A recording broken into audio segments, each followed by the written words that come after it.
Saudara-saudari rakyat Malaysia yang saya kasihi, apa khabar semua? Salam sihat. Saya harap saudara-saudari sihat sejahtera bersama keluarga di rumah.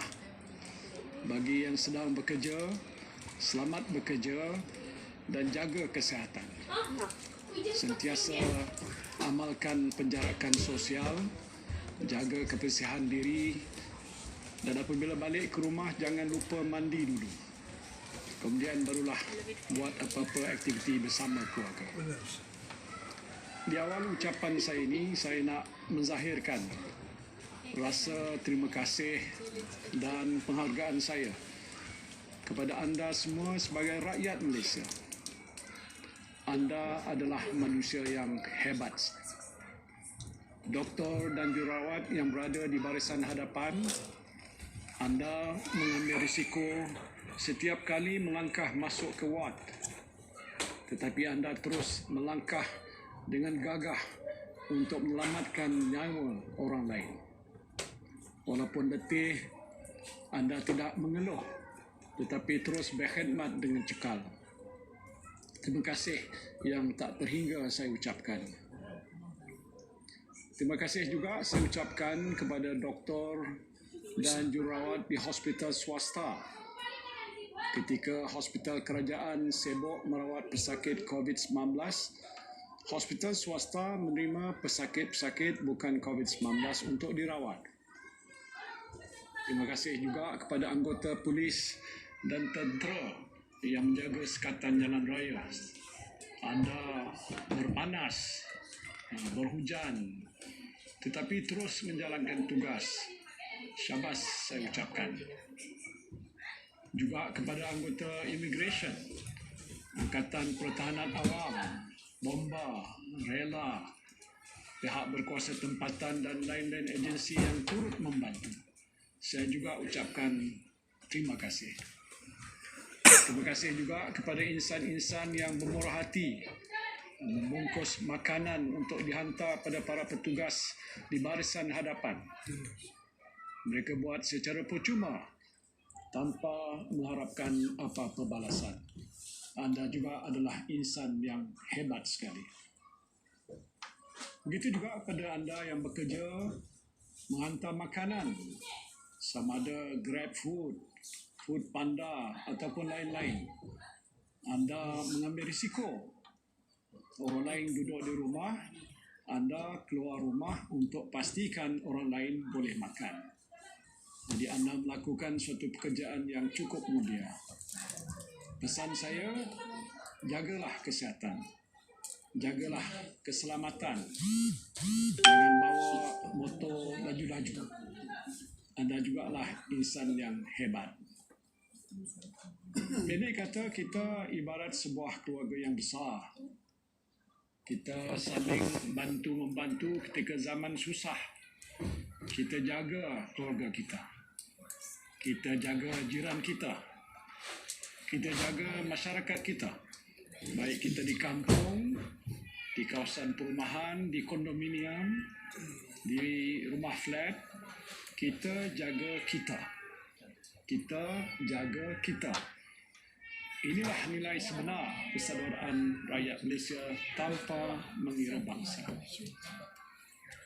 Saudara-saudari yang saya kasihi, berdasarkan situasi terkini, pelaksanaan perintah kawalan pergerakan telah dapat membantu para petugas kesihatan kita mengawal penularan COVID-19 ke satu tahap yang agak stabil. Menurut unjuran yang dibuat oleh Kementerian Kesihatan Malaysia, PKP yang dilaksanakan dalam tempoh hampir sebulan yang lalu telah sedikit sebanyak mengurangkan kebolehjangkitan dan penularan COVID-19. Dengan usaha-usaha yang telah dibuat, kes-kes positif COVID-19 adalah terkawal pada kadar 7%, iaitu di bawah benchmark 10% yang ditetapkan oleh Pertubuhan Kesihatan Sedunia atau WHO. Kadar kematian akibat wabak ini juga adalah rendah, iaitu 1.6% berbanding 5.8% kadar kematian di peringkat dunia. Setakat ini seramai 1,830 orang pesakit telah keluar daripada hospital. Dan ini bermakna 43% pesakit COVID-19 telah pulih. Syukur Alhamdulillah. Hari ini saja jumlah pesakit yang pulih ialah seramai 220 orang, melebihi jumlah kes positif baru iaitu sebanyak 118 kes. Jumlah kes positif baru juga telah menunjukkan penurunan sejak beberapa hari yang lalu. Jika tren penurunan ini berterusan untuk tempoh 2 minggu yang akan datang, insya-Allah kita akan dapat mengawal wabak COVID-19 ini daripada terus menular. Namun begitu, kita tidak boleh mengambil mudah situasi yang sedang pun berlaku ini.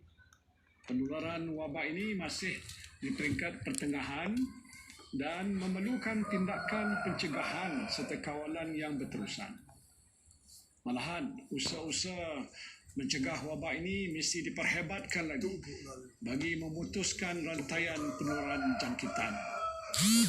Ini termasuk memberi tumpuan khusus kepada kumpulan-kumpulan sasar yang dikenal pasti menjadi punca penularan wabak ini. Sehubungan itu berdasarkan nasihat daripada Kementerian Kesihatan Malaysia dan pakar-pakar perubatan, kerajaan hari ini memutuskan untuk melanjutkan pelaksanaan Perintah Kawalan Pergerakan untuk tempoh 2 minggu lagi, iaitu daripada 15 April sehingga 28 April 2020. 15 April sehingga 28 April 2020. Lanjutan tempoh ini dibuat untuk memberi ruang kepada petugas-petugas kesihatan memerangi penularan COVID-19 selain mengelakkan penularan semula wabak ini dalam masyarakat kita. Dan tindakan ini adalah selaras dengan pandangan WHO yang menyarankan negara-negara supaya tidak menamatkan Perintah Kawalan Pergerakan terlalu awal. Seperti mana yang berlaku di beberapa buah negara, penularan wabak ini meningkat semula apabila Perintah Kawalan Pergerakan ditamatkan.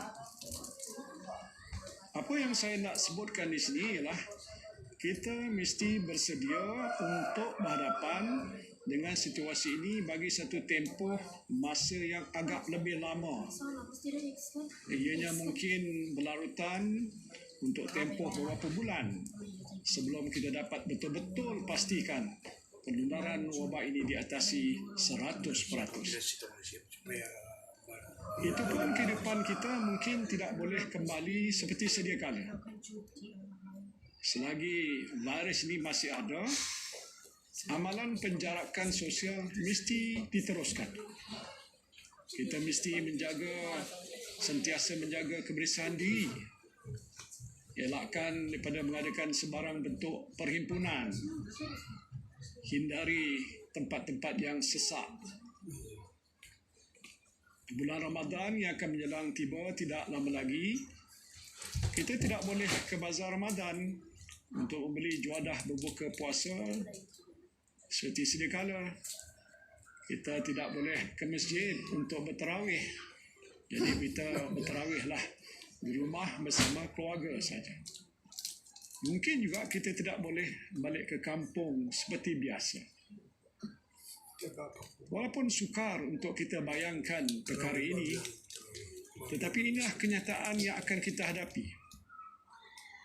Saya juga baca komen-komen ibu bapa di Facebook. Ramai yang mahu penutupan sekolah dilanjutkan lagi. Ibu bapa rata-rata bimbang tentang keselamatan anak-anak mereka. Saya pun ada cucu yang bersekolah. Seperti saudari saya pun bimbang juga. Semua orang sayangkan anak. Cucu lagilah lebih sayang. Semua sayang anak. Jadi sekolah mungkin tidak akan dibuka lebih awal. Kita mungkin akan tangguhkan dahulu sesi persekolahan sehingga kita benar-benar yakin bahawa keadaan telah pun kembali pulih. Sementara itu, anak-anak kita perlu belajar di rumah. Saya telah minta Kementerian Pendidikan supaya melaksanakan inisiatif pembelajaran dari rumah atau home-based learning sepanjang tempoh kawalan pergerakan ini dan mungkin untuk tempoh yang seterusnya sehinggalah sekolah dibuka. Walaupun keadaan di negara kita insya-Allah akan kembali pulih dengan langkah-langkah yang sedang diambil, kita mesti ingat bahawa bukan negara kita sahaja yang terkesan dengan wabak ini. Seluruh dunia terkesan, termasuklah negara-negara jiran kita. Saya nak beritahu di sepanjang sempadan negara kita ni banyak terdapat lorong-lorong tikus. Pendatang asing tanpa izin biasanya bolos menerusi lorong-lorong ini. Jika kita tidak tingkatkan kawalan, mereka mungkin bolos dan membawa virus masuk ke negara kita. Nauzubillah.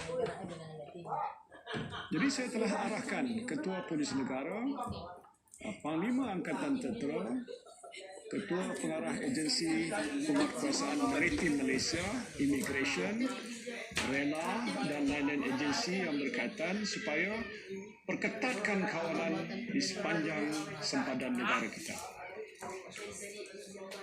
Ringkasnya saudara-saudara, kehidupan kita untuk bulan-bulan ataupun tahun yang mendatang ini tidak akan kembali seperti biasa. Kita akan menjalani kehidupan dengan the new normal atau kebiasaan baru, new normal. Apa yang biasa kita buat dahulu, tak boleh kita buat sekarang ini lagi. Contohnya mudah, berjabat tangan ataupun bersalam.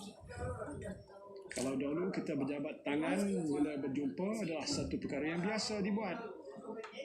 Kalau tak dibuat, ianya dianggap janggal ataupun tak beradab. Tetapi sekarang ini lain. Kita tak boleh berjabat tangan bila berjumpa untuk mengelakkan jangkitan virus. Mungkin kita tunduk macam orang Jepun tunduk saja sebagai tanda hormat. Jadi ini adalah yang disebutkan tadi the new normal ataupun kebiasaan baru. Begitu juga perkara yang kita tak biasa buat sebelum ini seperti basuh tangan. Sekarang dan untuk masa yang akan datang kita mesti biasakan membasuh tangan dengan lebih kerap lagi. Menggunakan sabun ataupun hand sanitizer dan sebagainya.